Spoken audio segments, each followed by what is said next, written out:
Hi, this is Dennis with Second Chance Tackle, and today we're going to continue one of these flea market find videos which seem to be popular, and I'm going to show you what I've just recently found on Facebook Marketplace. Now, up here on the northeast side of the country, on the Atlantic seaboard, the fishing flea markets and the open outdoor markets are pretty much closed for the year. It's winter, but we've discovered, and we've talked a little bit in the past about alternative sources out there. Talked about eBay, talked about Craigslist. Recently, Facebook Marketplace has come into being. Let Go is another one of those sites, and if you're in the market for fishing reels, a good used fishing reel, or maybe just a fishing reel, those sites are always good to check.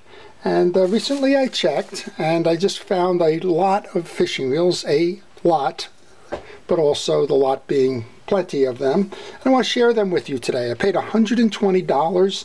I averaged about $6 a fishing reel, and these are going to be projects. They're going to be pretty much rebuilt and put out there in the place for sale. And what we're going to find out here is that there are a couple of lessons to be learned in this, and one of them is be careful when you're shopping. Buyer beware. It's always that case, right? In the flea markets, in buying a used piece of equipment and so on. Try and understand that the marketplace is not necessarily just somebody looking to get rid of reels. Sometimes it's just somebody who's looking to sell at retail or above retail. Be conscious of the price you're paying. Like anything else, don't be too impulsive. Don't think that you just got to have it. It's the only one that's out there. You'll never be able to buy it again, and so on. And then wind up paying overpriced for underperformers in terms of reels that may be broken and so on. And as I encourage everybody, when you're looking at the reels, when you're evaluating them, try and think of what the value is, what you're going to do with that reel, and what happens if you don't like that reel, or if it meets some other fate. So in this case, he had these on Facebook Marketplace. He was about a half an hour away from me. We called it up, and I decided to come up and look, and we found that it was a good deal for me. Let's take a look then. So here's a Daiwa 4290. It's a ball bearing reel. I love this series. I like this series, and I like the bronze series. I think we have another one in here that's the bronze. These are just bulletproof reels. At first look, you might even think it's a Mitchell of the time. It's kind of similar in nature. It's got the take apart spool with the top button. It's casting in bale, kind of looks similar to the Mitchell. Solid, dependable metal case and gearing.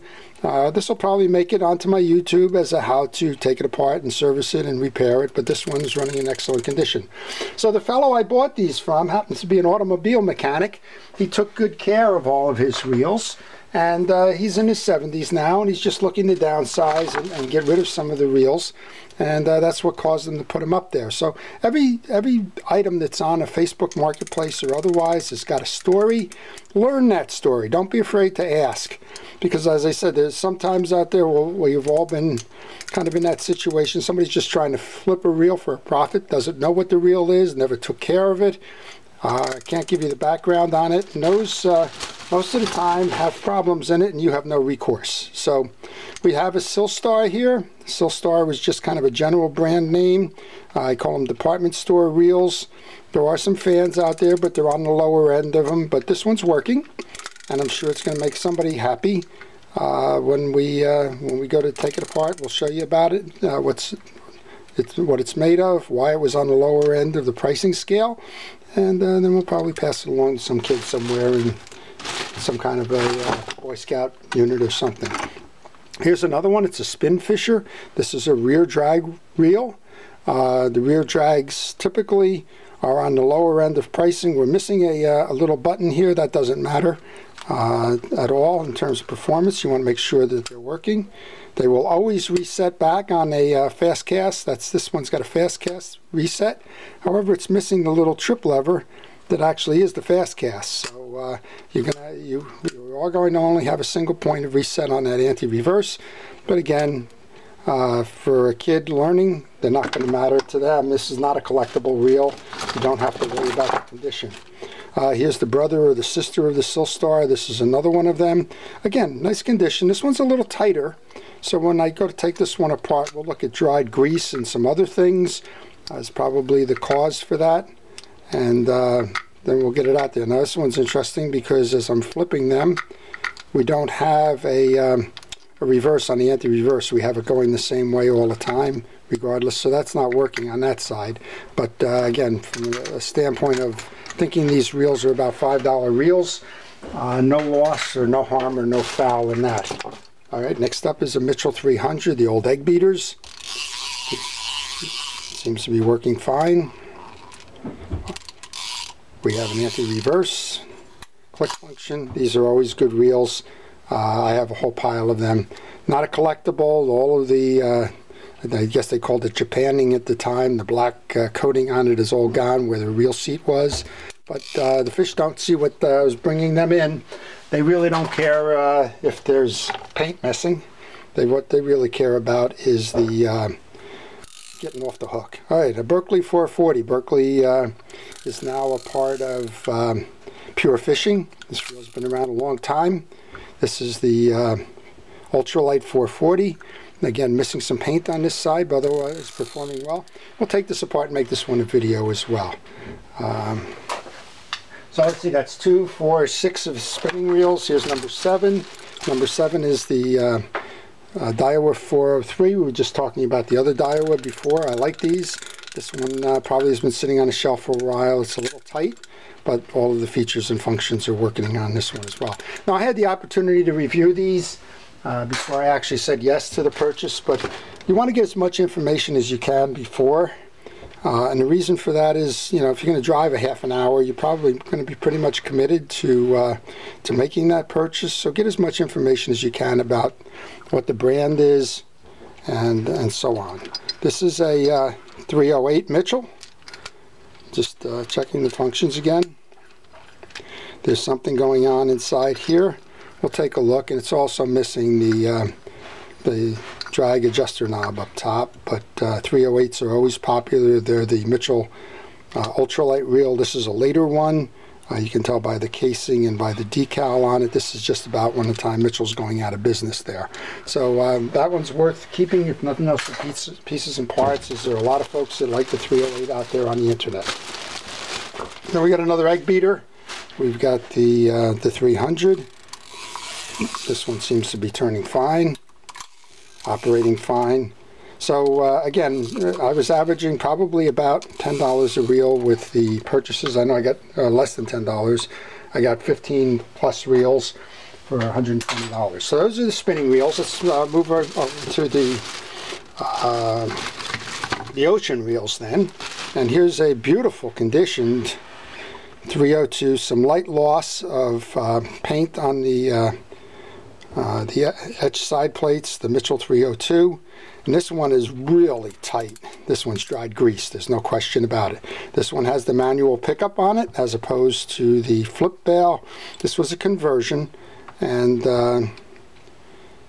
it'll do well to serve as a lesson in the repair videos. But this one, I'm almost certain, is dried grease. However, there may be a bent axle shaft in here, but this reel hardly looks fished, so I can't imagine it's a bent axle. We'll find out. For the $7 or $8, it could be a tuition reel nonetheless. Okay, moving along then. We've got one here that I'm going to start a video series on because people wonder, and the fellow who's selling them to me actually asked. This is a Four Brothers reel, and it's a Sumco, and it is pre-war. Pre-war means before the start of World War II.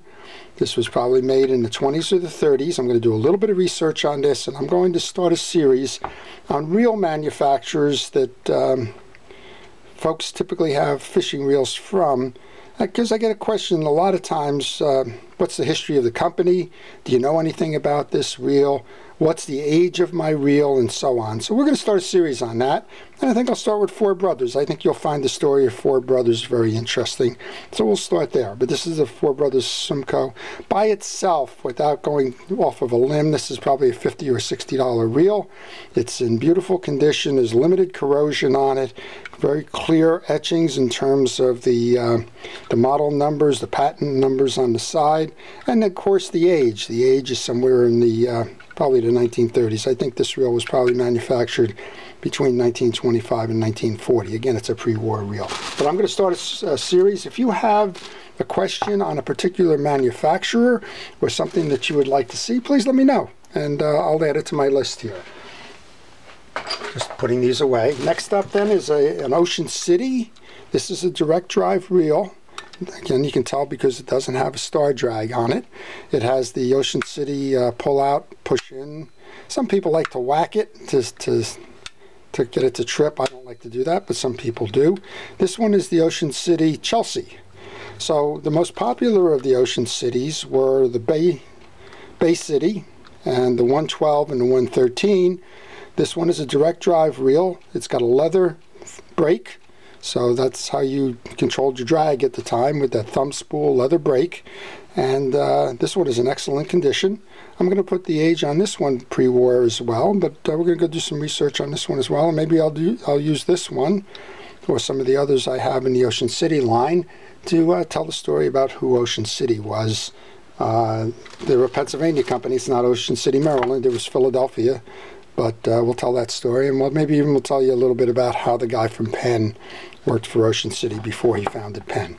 Okay, speaking of Penn, we have a Penn Long Beach 65. These are always popular, and the 65 is different from the 60 in that it has a wider chassis.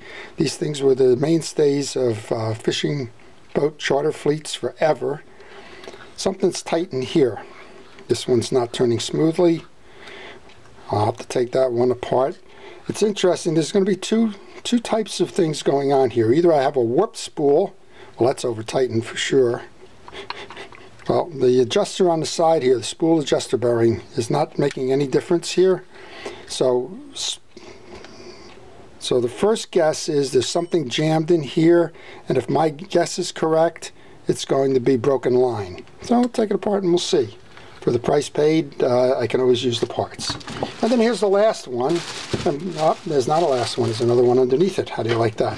So when they had this on Facebook Marketplace, it was obscured. It was sitting in the back of the pile. And of course, immediately I'm thinking I've got a Penn Greenie. Well, I don't have a Penn Greenie, even though it looks like it. Those side plates are actually blue. And the knob almost looks Penn, and when you take this off inside, it's going to look Penn, but it's not Penn. It's a Penn reel that was made either for Sears.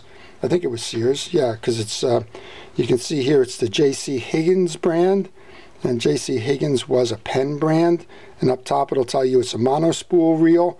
Monospool reels were introduced to handle monofilament, and Penn at the time had a monofill.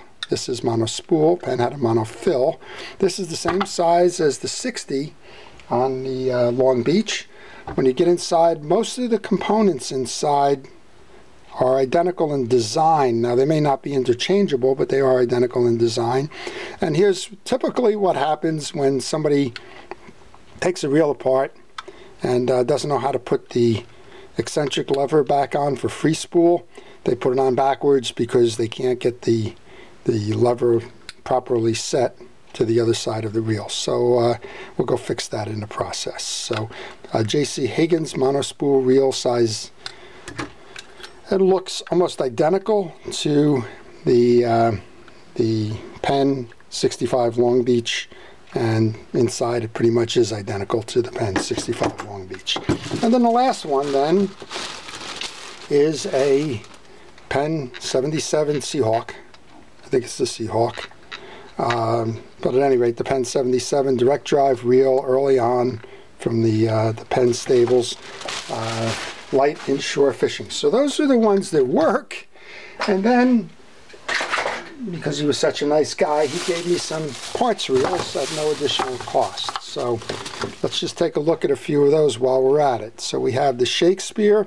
This one's a Shakespeare President, and it's working well, except the little Paul assembly is not working.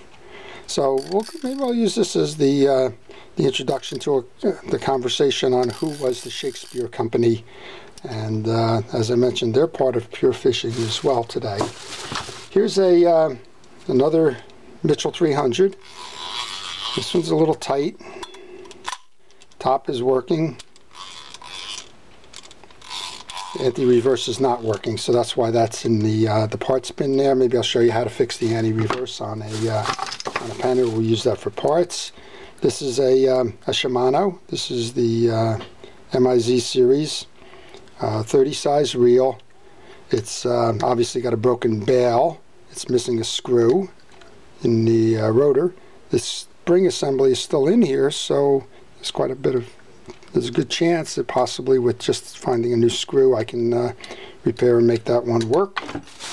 And one more parts reel in here, and this is a Daiwa BW 1355. This one's clearly a parts reel. It's missing the rear drag assembly that's going to tension the drag. Otherwise, main gears are spinning.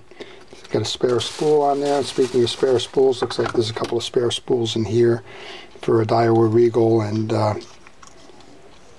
not quite sure what this is.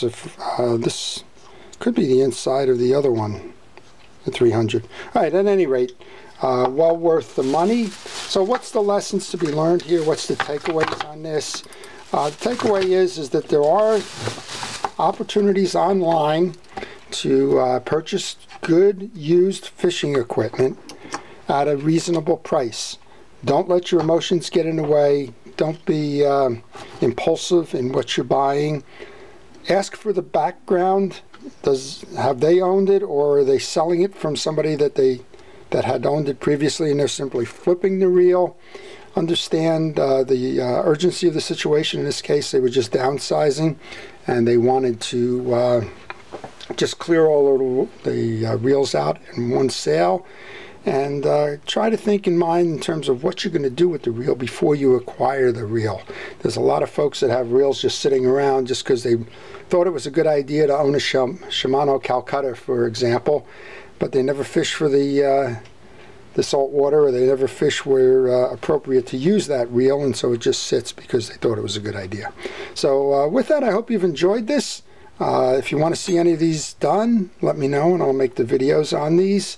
If you want to learn more, please subscribe and stay tuned, as I post frequently. And again, I can't emphasize enough, please subscribe. That's what keeps this channel going. So with that, I thank you for watching. This is Dennis with Second Chance Tackle. Have a great day.